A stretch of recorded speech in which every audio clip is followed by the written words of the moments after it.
Series की शुरुआत होती है ऊटी के नीलगिरी वैली स्कूल से, जहां पर हम देख पाते हैं एक प्रोफेसर चंद्र प्रकाश को, जो कि स्कूल के डीन के घर पर जा रहे होते हैं, जिनका आज आखिरी दिन होता है क्योंकि वहां पर कुछ कंस्ट्रक्शन वगैरह काम चल रहा था, यानी कि एक नई बिल्डिंग बन रही थी इसी स्कूल की। अब चंद्र प्रकाश डीन व्यास के घर जाकर देखते हैं तो वहां पर उनके घर के बाहर धूल मिट्टी पड़ी हुई थी और उनके फुटप्रिंट्स जो होते हैं वो पास के ही जंगल से घर के अंदर आ रहे होते हैं। जहां पर थोड़ी आगे जाकर वो ये देखते हैं तो वहां पर डीन की टॉर्च पड़ी हुई थी। खैर वो वापस से डीन के यहाँ पर आकर देखते हैं तो उनको वहां पर कुछ ऐसा खौफनाक दिखाई देता है जिससे कि वो बहुत ही ज्यादा घबरा जाते हैं और परेशान होते होते सीधा क्लास में पहुंचते हैं, जहां पर वो सबको बताते हैं कि डीन व्यास के साथ में कुछ हो गया है। खैर अब कहानी 3 महीने आगे जाती है, जहां पर हम देखते हैं वेदांत मलिक नाम की एक स्टूडेंट को, जिसका हाल ही में इस स्कूल के अंदर एडमिशन हुआ है और वो यहीं के हॉस्टल में रहता है। अब उसे कुछ बच्चे पकड़कर कहीं पर ले जाते हैं और उसे बहुत बुली करके लॉकर में बंद करके वहां से भाग जाते हैं और जाते हुए वो उसको ये भी कहते हैं कि स्कूल के अंदर डीन व्यास का भूत घूम रहा है, यानी कि डीन व्यास मारे जा चुके हैं। तो वेदांत उनसे बचकर रहे और उनकी आंखों में ना देखे। और अब आपको समझ में आया होगा कि स्टार्टिंग में टीचर चंद्र प्रकाश ने क्या देखा था, तो उन्होंने यहाँ पर डीन व्यास की लाश देखी थी। खैर वेदांत लॉकर के अंदर बंद होने की वजह से बहुत रोने लगता है और परेशान हो जाता है, लेकिन तभी वहाँ पर एक गोस्ट को हम देख पाते हैं जो कि उसको फ्री करके वहां से चला जाता है। और गौर करने वाली बात यह होती है कि वो गोस्ट जो भी है वो वेदांत को कुछ भी नहीं करता। अब अगले सीन में स्कूल के अंदर हम वेदांत के पेरेंट्स को देख पाते हैं, जिन्हें यहाँ पर नए डीन कीसी स्वामी ने मीटिंग के लिए बुलाया हुआ था, जो कि कहते हैं कि वेदांत यहाँ पर एडजस्ट नहीं कर पा रहा है, रोता रहता है, दुखी रहता है और वो यहाँ पर नहीं रह पाएगा। जिस पर उसके पेरेंट्स कहते हैं कि सभी बच्चे शुरुआत में हॉस्टल के अंदर एडजस्ट नहीं कर पाते और उनका फैमिली ट्रेडिशन यही है कि उनकी फैमिली के सभी बच्चे इसी स्कूल और हॉस्टल से पास आउट हुए हैं, तो वेदांत भी वहीं रहकर पढ़ाई करेगा और डीन उसका ख्याल रखे, ना कि उसे ले जाने के बारे में एक्सक्यूजेस दे। और अब वेदांत के पेरेंट्स उसे मिलकर वापस अमेरिका चले जाते हैं। खैर तभी हम वेदांत को देख पाते हैं जो कि अपनी क्लास में जा रहा होता है, लेकिन तभी उसे कोई अदृश्य शक्ति आर्काइव रूम के अंदर खींच लेती है और यहाँ पर कोई डरावनी आवाज उसका नाम पुकारने लगती है। तभी उसे इसी स्कूल का एक एल्बम मिलता है जिसके अंदर 2007 बैच के सभी बच्चों की एक ग्रुप फोटो होती है, जिसके अंदर एक बच्चे के चेहरे को मार्कर से छुपाया गया था, जो कि बहुत ही वियर्ड था। खैर तभी वहाँ पर एक टीचर आकर वेदांत को वापस ले जाती है, जिसके बाद में हम अधिराज जय सिंह को देख पाते हैं जो कि 2007 के बैच का ही पास आउट था और पिछले 15 साल से फॉरेन के अंदर ही रह रहा था, जहाँ पर फिलहाल वो एक प्रोफेसर है। अब अधिराज को यहाँ पर कुछ मेंटल इश्यूज है, जिसके अंदर उसको एंग्जाइटी प्रॉब्लम्स है और कई बार उसे हेलुसिनेशंस होते रहते हैं, जिसके लिए वो मेडिकेशंस भी ले रहा है। खैर अब हम उसका थोड़ा सा फ्लैशबैक देखते हैं और सीरीज के अंदर अधिराज और बाकी पास आउट्स के फ्लैशबैक्स के जरिए ही हमें आगे की कहानी पता चलने वाली है। तो फ्लैशबैक के जरिए हम स्कूल का आखिरी दिन देख पाते हैं, जहाँ पर अधिराज को दिखाया जाता है जो कि स्कूल का कैप्टन है और एक्सीलेंट स्टूडेंट है, जिसकी गर्लफ्रेंड है मालविका, जो कि इस बॉय स्कूल के अंदर एक लौती लड़की है, और उसका बेस्ट फ्रेंड है निनाद रमन और बाकी उसके कुछ नॉर्मल क्लासमेट्स हैं, जहाँ पर हम देखते हैं सुयाश, रजत और स्कूल के ट्रस्टी और शहर के एक पावरफुल पर्सनालिटी के बेटे देव जामाल को।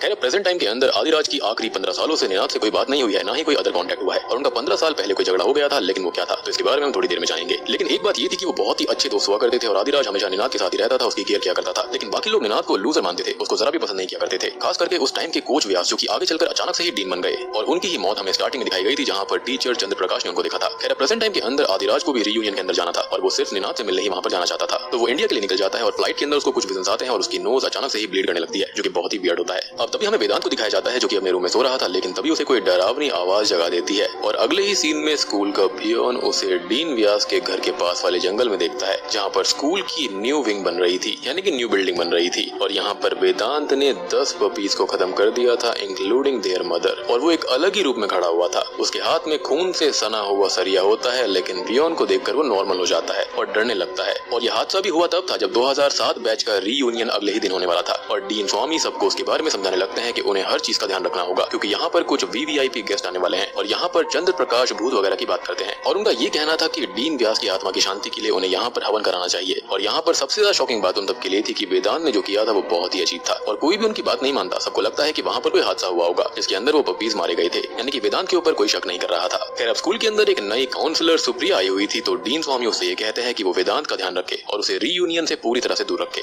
एनीवेज अब धीरे धीरे करके 2007 के पास आउट वाले बच्चे जो होते हैं वो वापस स्कूल में आ जाते हैं और हंसी मजाक करने लगते हैं और वहाँ पर देव भी आता है, जो कि अब खुद ट्रस्टी बन गया है और उसकी शादी भी शॉकिंगली मालविका से हो चुकी है, क्योंकि आखिरी दिन स्कूल के मालविका का आदिराज से ब्रेकअप हो गया था, जो कि उससे भी बड़ी शॉकिंग बात है। खैर अब यहाँ पर आदिराज भी पहुंच जाता है और वो सिर्फ निनाद से ही मिलने आया था, लेकिन निनाद इस रीयूनियन के अंदर नहीं आता, जिससे कि वो थोड़ा दुखी हो जाता है। इनफैक्ट थोड़ा क्या, बहुत दुखी हो जाता है। अब होता यह है कि ओल्ड टाइम्स की तरह ही सभी लोग फिर से ग्रुप फोटोज लेने की तैयारी करने लगते हैं और वेदांत एक रूम से उन सभी को देख रहा था, जिसके एक इशारे से ही एक बड़ा सा पिलर उन सबके सामने आकर गिरता है, जिससे कि सभी बहुत परेशान हो जाते हैं और फोटो क्लिक भी नहीं हो पाती। लेकिन यहाँ पर हम ये समझ जाते हैं कि वेदांत नॉर्मल नहीं है और ये साबित हो जाता है कि वो पोजेशन में है, क्योंकि पिछले एक सीन में जब एक बच्चा सार्थक, जो कि उसे हमेशा बुली करता था, वो उसे बुली करने वाले वॉशरूम में बंद कर देता है, लेकिन जब वार्डन वॉशरूम खुलवाता है तो सार्थक डरा हुआ जमीन पर बैठा हुआ था, यानी कि पूरा पासा पलट गया था और वेदांत नॉर्मली खड़ा होकर ब्रश कर रहा था, जो कि डरावनी नजरों से सार्थक को देखता है, जिससे कि सार्थक बहुत डर जाता है और पेंट में ही सुसु कर देता है। अब ये हादसा होने की वजह से सभी लोग डिस्टर्ब हो जाते हैं और हम आर्काइव रूम के अंदर रखी हुई एल्बम की ग्रुप फोटो को देख पाते हैं, जहाँ पर उसी स्टूडेंट का चेहरा जो होता है, जो मार्कर से ढका हुआ था, वो अचानक से ही नॉर्मल हो जाता है और ये बच्चा कोई और नहीं बल्कि निनाद ही था।